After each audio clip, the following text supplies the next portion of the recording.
Siekiant kuo didesnio viešumo ir komunikacijos tarp rinkėjų ir tarybos narių, Alytaus rajono savivaldybėje diegiama nauja elektroninė sistema, kuri leis gyventojams internete sekti visus tarybos posėdžius bei patiems dalyvauti svarstant įvairius klausimus.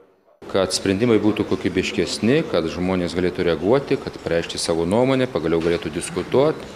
Na ir tiesiog kuo labiau gyventojus įtraukti į sprendimų priėmimus, nes jie kartais, ir ne kartais, o labai dažnai kalba, ką mes ten galim, išrinkom, paskui tarybos nariai ką nori, tą daro.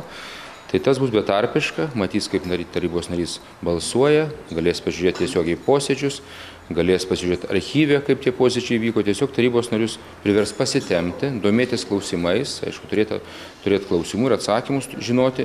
Kita vertus, aišku, yra tam ir tikrų grėsmių, kad tarybos nariai nepiknaudžiautų kalbomis, nes žinot, kadangi gyventojai darysim apklausos, kaip žmonės stebi, iš tiesų agituosim juos, nes sudėti pinigai yra 21 amžius į tą sistemą ir manau, kad kito kelio nėra.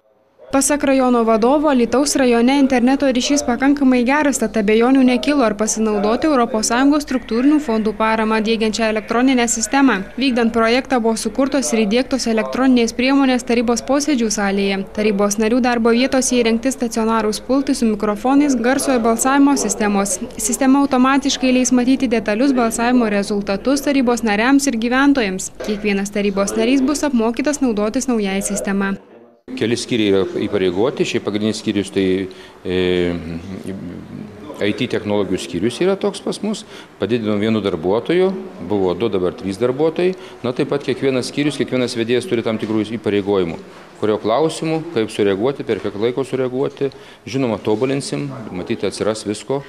Iš anksto atsiprašom, galbūt tam tikrų nesklandumų pradžioj, bet šiaip jau bent teoriškai esam aptarę, reglamentuota, kaip administracijos skyriai komunikuos tarpusavį, kad tikrai tas būtų ryšys kokybiškas, betarpiškas ir kad būtų reaguojama tas pareikštas ypatingai gyventojų nuomonės.